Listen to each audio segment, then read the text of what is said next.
what my parents are like, and so on. He mentions the fact that the Kremlin is nice to visit, and then he adds, but I'm not certain that we ever will. And I think it's important that the reader is explicitly aligned with, is looking over the shoulder of an English woman with no, actually the woman is not important, an English person who has no familiarity with Russia. Because it means as a device that Nicholas is able to explain certain things which the average English reader of this novel wouldn't know. So, for example, when he mentions a place such as Ploshchad Revolucji, he immediately offers the translation Revolution Square. He has reasonably good Russian, as we assume Miller himself does, unless he was relying heavily on a Russian-speaking friend to write this novel. And so, on the assumption that he does, he's well placed to be our, which is to say the know-nothing English person's guide in Moscow. However, the limitations of his understanding of what's going on is matched by the limitations in his Russian. As he says, most of the other foreigners managed to shuttle between their offices, gated apartments, expense account brothels, upscale restaurants, and the airport on 20 odd words. I was on my way to being fluent, but my accent still gave me away halfway through the first syllable. I know the feeling. When Russians speak low and fast to one another, as Katya and Masha often do, he can't understand them. For their own part, none of the Russians have perfect English either. Sergei Borisovich, who is an eager young employee in Nicholas's company, has a favourite English word, extreme, which he uses all the time and with hilarious inappropriateness. Masha and Katya's grammar is shaky.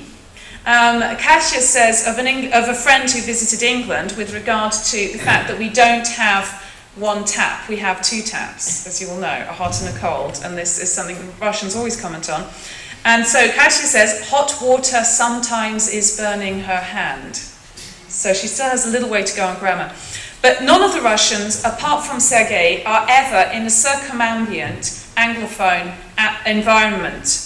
So the Russians are always linguistically on home ground. Any conversation between Nicholas and Russians, it is always up to the Russians rather than him which language is spoken. And by the way, this I know is a very common English experience in Russia. Nicholas comes to understand what he identifies as their language game. The Russian girls always said they wanted to practice their English. But sometimes they also wanted to make you feel as though you were in charge, in their country, but safe in your own language. And of course, safe in his own language is exactly what he isn't. In Tatiana Ivanovna's presence, Masha and Katya insist on switching to English. The reason for doing this is that Tatiana Ivanovna does not speak English. And even then, his suspicions are not raised. So it's precisely when they're speaking English that actually things get most dangerous to Nicholas, but he doesn't realise that.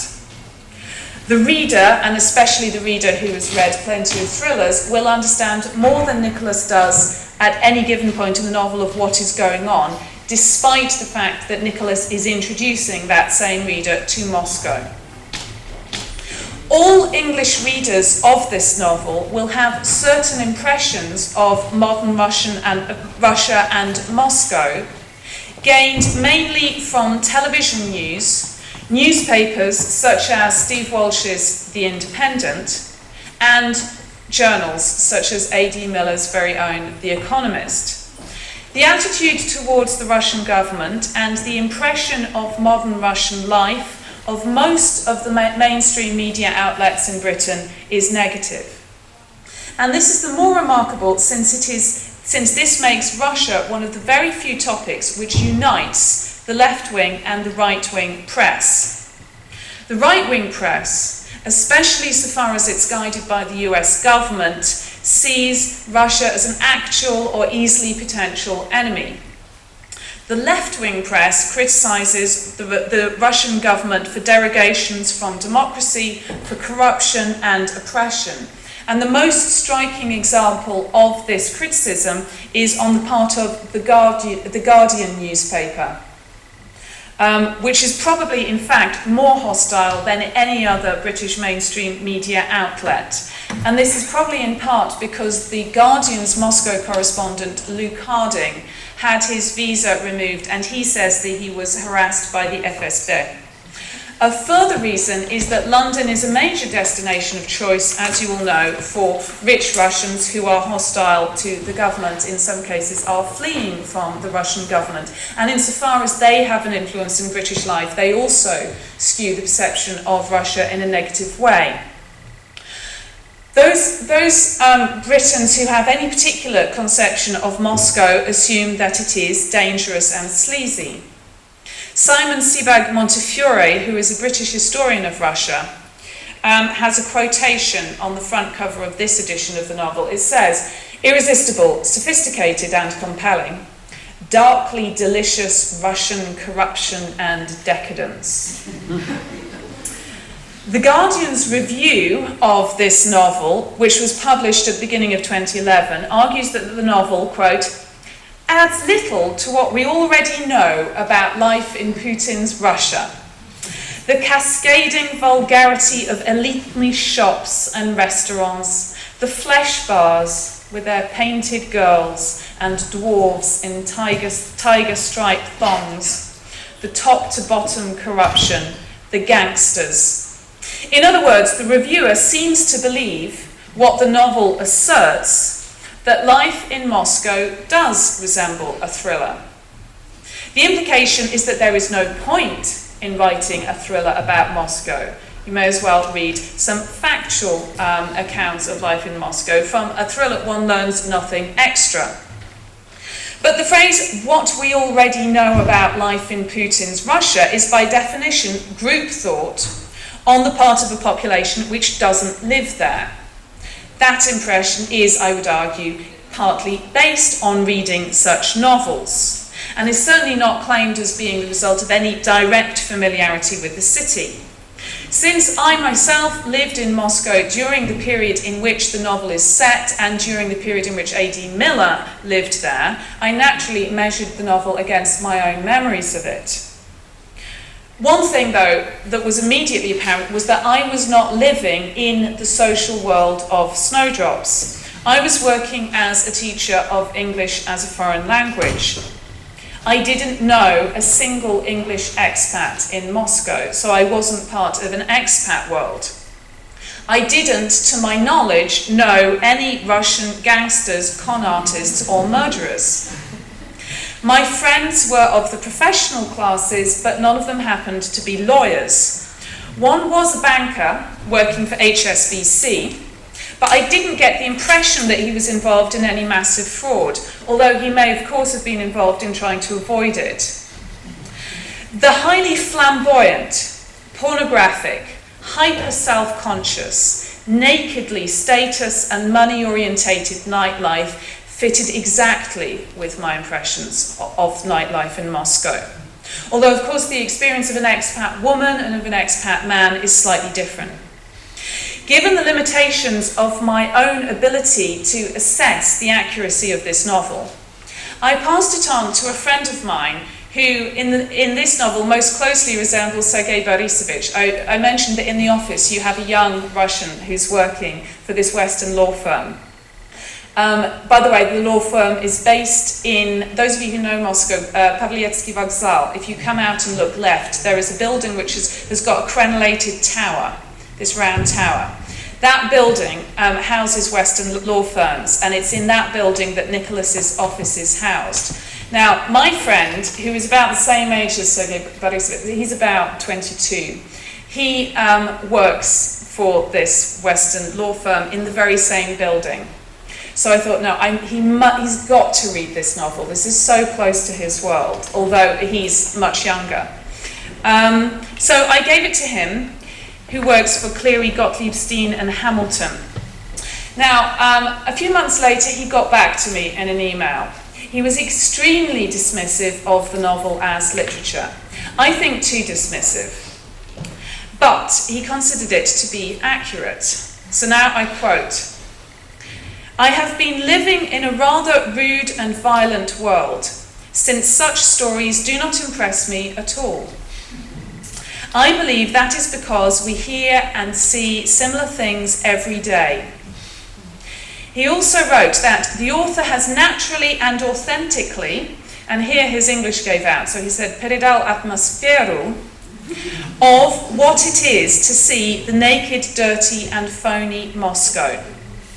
He went on, "I think every foreigner who has plans to live in Russia should read it, no doubt. While I was reading, the only thought that always came across me is that I really felt miserably for him.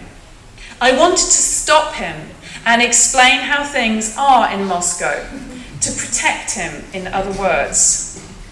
All in all, this story is an excellent and exciting guide for visitors, but it is everyday routine for Muscovites. I would definitely recommend it to people I know abroad." So this is a striking endorsement of the novel's verisimilitude, especially that we are now, crucially, almost a decade on from when the novel was set. And that novel makes particular reference to its own place in time. So there are lots of references, comparative glances, back to the 90s, as a time which was even worse than the early noughties of the present. When Nicholas first tries to get Masha and Katya to come for a drink with him, and they turn him down, he thinks ruefully, if only this were 5-10 years ago, they would have come. But Englishmen are now not such a rarity in Moscow. Now, insofar as I've visited Moscow over the intervening decade, my impression of every time I've returned is that life is safer and happier and more stable than the time before. Things seemed to me to be getting better, which made it the more surprising and indeed slightly shocking to me that someone who is working in law in Moscow in the present said that it was indeed true to the present. I can't judge that. You will know more about this perhaps than I do. But let's take on trust the fact that some such crimes as are described in the novel still occur, though one would assume that the very existence of the novel is now a warning to expat lawyers, and any of those who read it will be less likely to become the victims or to be involved in such crimes. What I'm in a better position to judge as a literary critic and not a lawyer is tone. Even if the events of the novel are probable, it doesn't mean that Nicholas is a transparent window through which we see Moscow as it really or objectively is. His narration is relentlessly dismissive. The contempt which the crassness of the nightclubs, for example, provokes in him, spills out indiscriminately on other features of Moscow which other people may feel to be positive or neutral. So, for example, I myself have always found the metro stations to be of a pleasantly warm temperature. Nicholas describes their cloying year-round warmth. The ethnic restaurants, like the Uzbek restaurants, which I've always enjoyed and found clean and cheerful and happy places to be, he dismisses as cheesy. Lenin has what Nicholas calls a freak show tomb in Red Square. He flings casual ethnic abuse. For example, Russians could wallow in mud and vodka for a decade, then conjure up a skyscraper or execute a royal family in an afternoon. The, quote, weasel president is crassly described as a mass murderer, like all Russian leaders as far as I can tell. Now, of course, he is a first-person narrator and therefore possibly unreliable, but there isn't any strong implication that we're meant to distrust that kind of perspective. But it is clear that he is jaundiced. But the novel thus far conforms to what I've described as being very standard anti-Russian English prejudice.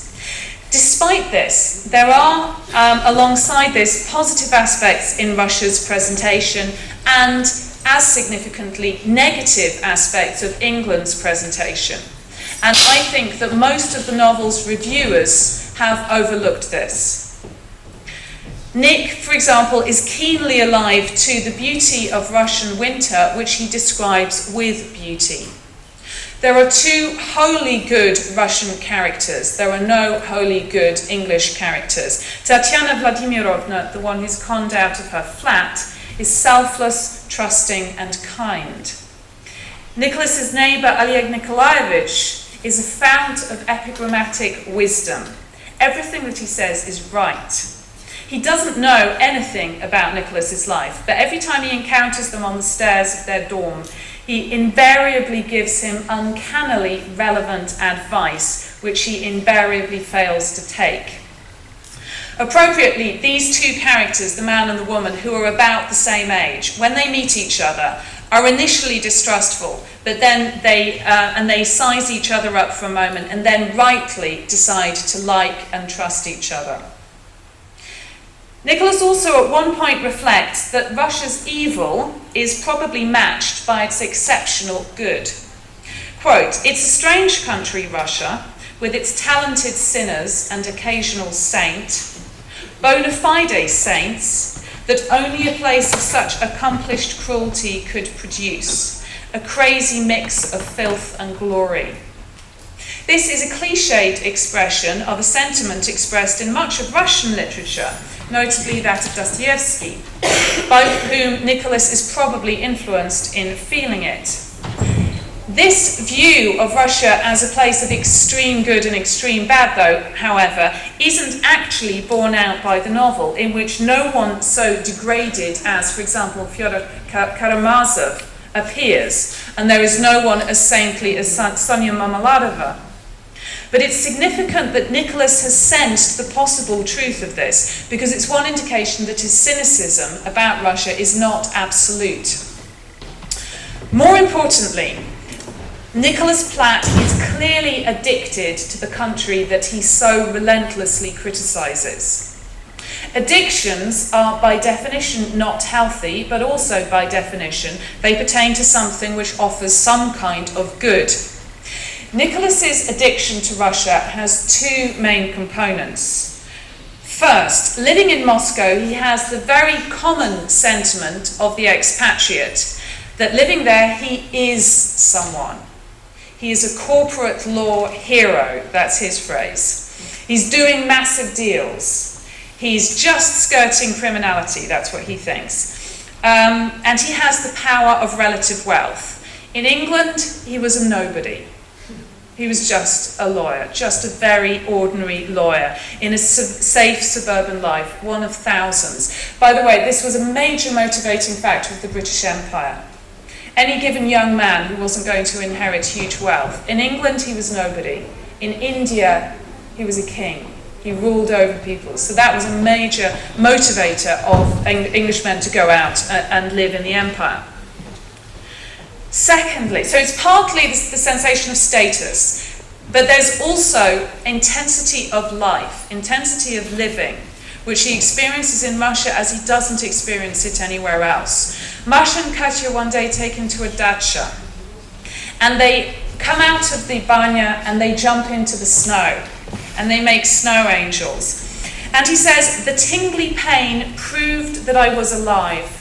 Every inch of me was alive, more alive than ever." He's addicted, in other words, to what Miller himself, the author, called the allure and intensity of Russia. This addiction is most apparent in the Christmas of this year. I mentioned that it starts in autumn because she's wearing an autumn coat. And then we get round to the following summer, which is when he retires to England. So he leaves Moscow airport, and he feels this lightening of load as he leaves Russia, which he says he always does. As at the airport, as my passport was stamped, I felt the lightness everyone always feels, even if they love Moscow. The lifting of the weight of rude shopkeepers and predatory police and impossible weather. The lightness of leaving Russia.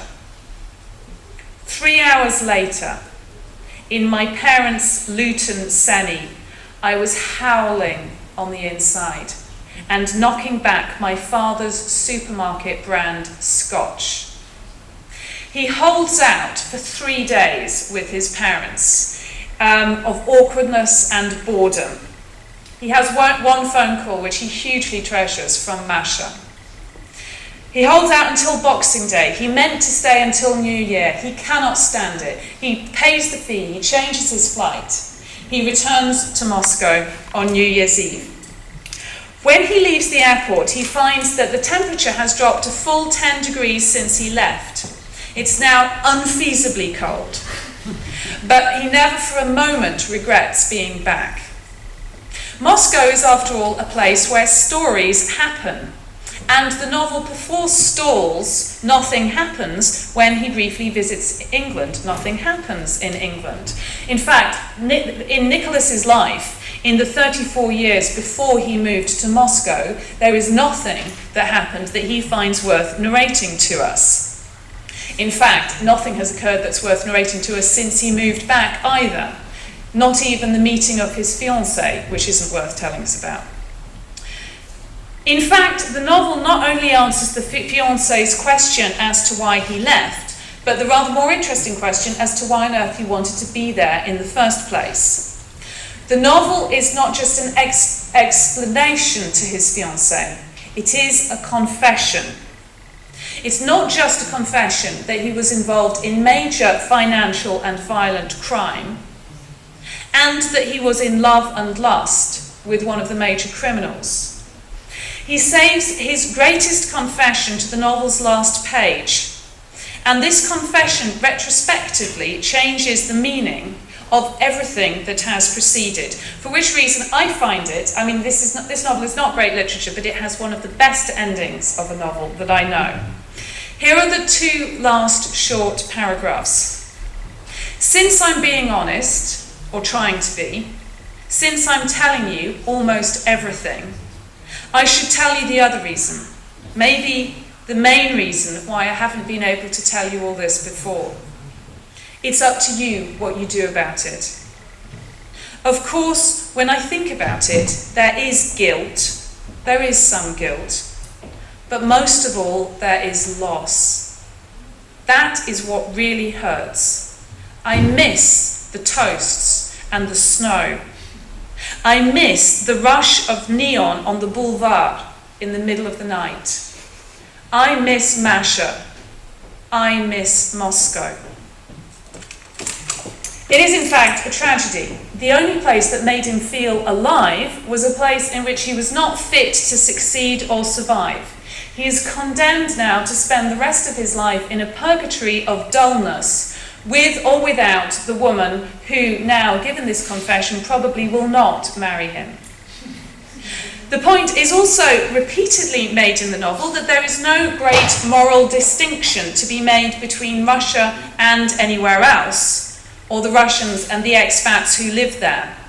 A.D. Miller emphasised this in an interview he gave about the novel. And this is perhaps also being suggested when the independent journalist Steve Walsh is described as looking a bit like Boris Yeltsin. At the end of the novel, Nicholas admits that Masha, who was in fact, this is another thing he didn't know about her, she has a small son, and she's supporting him. So this is one of the reasons he does the crime. She does the crime. And he says that she had some excuse. He had none. In one remarkable scene, they've just done the deal with the Cossack. This actually takes place on New Year's Eve. And the Cossack leaves the room with his $50 million, and Nicholas, once he's left the room, says, "Barbarian." At this point, Paolo, who is Nicholas's Italian colleague in the law firm, explodes. "Mr. English gentleman, you think they do things so much differently in London? Yes, they are more subtle, eccho, more nice, more clean, but it is the same. In Italy also. In everywhere the same. It isn't because of Russia. This is life. My life, Nicholas, and your life also. This Cossack is how we make our bonus. Understand? No Cossack, no bonus. You are sure you are different? You are sure? You and me, we are the fleas on the Cossack's arse. Now, Steve Walsh is a thoroughgoing debauchee and cynic, but the novel implies that to be completely cynical about Russia doesn't elevate you above it. Miller described the novel as a moral thriller, and the novel is not cynical utterly in the sense that it holds up certain values in real people and situations. One value of the novel is goodness, such as that of Tatiana Vladimirovna. One is wisdom, such as that of Oleg Nikolaevich. One is simply happiness, of a kind which significantly is not attributed to any person in the present, but is located in the Soviet past. Tatiana Vladimirovna is described as an old communist. In her flat there is a photo of her in Yalta in 1956, looking radiantly healthy and happy, as Nicholas, quote, didn't think that Soviet people were meant to have been. She herself survived the siege of Leningrad and got happily married to a successful engineer and party member. A further value is honesty, such as that of Nicholas in telling all of this to his fiancée. And finally, there is intensity of experience, such as that which makes Nicholas miss Moscow. But the last value is not entirely in accord with the others. It does without them. It even thrives in situations which lack them. He tells his fiancée that even given how Masha deceived him, he still, or rather when he first found out that she had deceived him, he was still in Moscow at that time. Even at that time, he says, if she would have stayed with him, he would have stayed with her. The only reason he didn't was because she disappeared. I don't think it's coincidence that Miller chose the name Masha for his anti-heroine, out of 7 or 8 other Russian female names that it could easily also have been. He wanted a name that alliterated with Moscow and that allowed for the beauty of the novel's 2 last sentences, I miss Masha, I miss Moscow. And which perhaps hints at the vital connection of the two, because the novel does raise a question of agency. Do people like Masha make Moscow what it is, or does Moscow generate Mashas? The English author Lawrence Durrell, on the first page of his 1957 quartet of novels concerning Alexandria, wrote a sentence which strikes me as directly relevant to Snowdrops. It's a very beautiful sentence.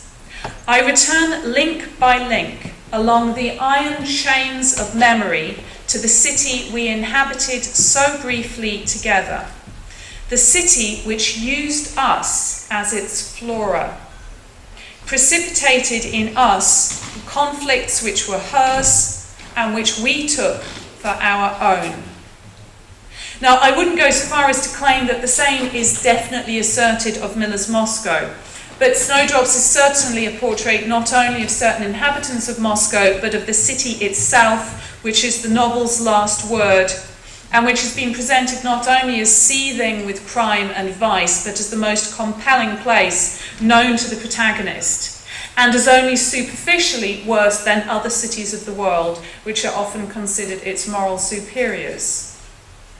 The novel's conflict of values is unresolved, and honestly so.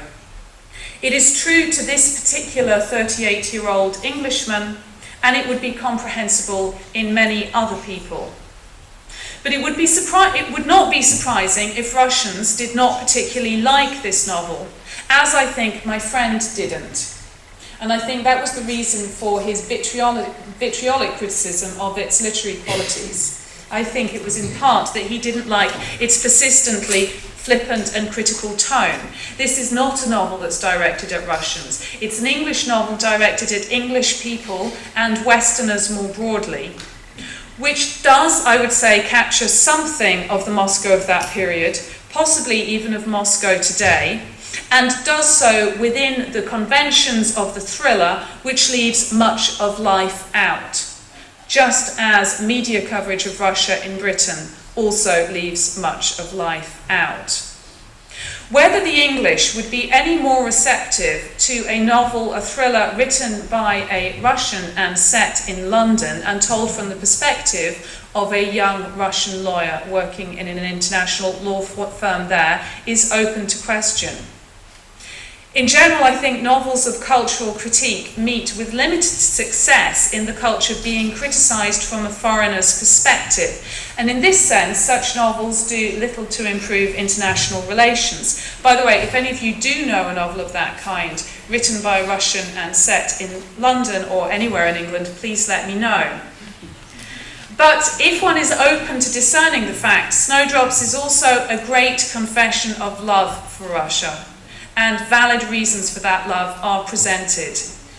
Snowdrops is unlikely to survive on its merits as literature, but it should survive as a document of English expatriate experience of Russia at a particular moment in its history and in England's history. Thank you.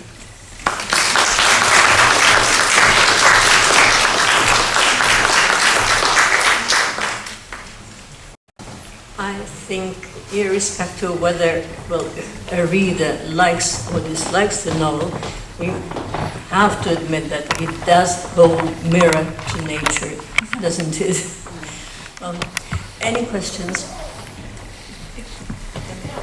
Here in Russia, we have a tradition to call expatriates Americans who moved to Europe, and they perceived Europe as their expatriate. What about this Englishman? Does he have any connection with Russian? I mean, you know, any relations, any generic relations with Russia? And how, am I clear? No. No. Sorry, Okay. say that again. Does it have any what relations? Okay, some relations as to perceive Russia as expatriate. Family relations, generic relations with Russia. Because you know, terminology, I mean the terminology. Here in Russia, usually we use this term, expatriate. Yes. Mostly according to Americans who moved from the US to Europe, because that is their expatriate. Yes. You see, why do you use this term to Englishmen without his, you know, without any relations? Because he's in Russia. I mean, the English word expatriate denotes anyone who is permanently living in a country which is not their own. So my mother is German, she lives in England, she is an expatriate. When I was living in Moscow, I was an expatriate. If you lived in... So that is just the difference in terminology. Yes, yes, yeah, okay, yeah. Thank you so much. That Sure. was my question. Okay, thank you. Anyone? Well, it occurred to me that there is some kind of similarity maybe or something akin between this Nicholas and Nicholas Earth from John Fowles' Mavis. If you think about that, who is also involved in a plot where he does not understand what is going on. He's being worked on. He's not an actor, but he's acted upon. Do you think it might have been an influence? I can't comment because I haven't read it, but I have recently read another novel in which we have someone who doesn't understand what's going on, and that is The Line of Beauty by Alan Hollinghurst, which did win the Booker Prize in 2004, and the protagonist is also a Nicholas. Yes. What we're discussing here, what do you mean by patriarch? Concerning the hero of the book, the main character of the book, what is patriarch for him? England or Russia? Oh, England. Does he feel Russia? Well, when you quoted that he somehow felt nostalgic about neon lights on the boulevard, he felt nostalgic for Russia. Oh, I see, So yes. he was actually Yes, that's true. That's true. Well, Russia, which Yes. felt spiritually to be more of his patria than England. That's true. Spiritual, mental, I don't know. Yeah, that's right. What he experiences when he moves back to England is not just a huge demotion, and the fact that he's now doing a boring job, whereas previously he was doing an exciting job. It is also the phenomenon, which you may have heard of reverse culture shock, Reverse culture shock is one of the most distressing things you can experience, much worse than culture shock. Culture shock you expect and can deal with, and there is always home. When home is suddenly foreign to you, then nowhere is home. I experienced it once in my life, only once, and this wasn't having come back from Russia, it was having come back from Turkey, where I'd spent some time travelling. And on getting back to England, nothing made sense anymore. I didn't understand why people were behaving as they did. I didn't understand the small talk of women in the street. Why are they doing that? Why are they talking about that? It wore off. It wore off easily. I'm not saying I want to live in Turkey. It wore off after a week or so, but it is very unnerving. The other thing is, of course, the differential, your response to a place. So when I was living in Moscow, my brother simultaneously was living in Tokyo, and we both came back to London at the same time. And I said that to me, London struck me as small and as slow and polite and quiet and relaxed, laid back. And he said that London struck him as dirty and impolite and stressful. And that was simply in relation to where we'd come from. But I didn't have this whole sense of not understanding what London was about. I think that we'll gladly hear from Catherine when she comes back to London, how London would impress her. All right, okay.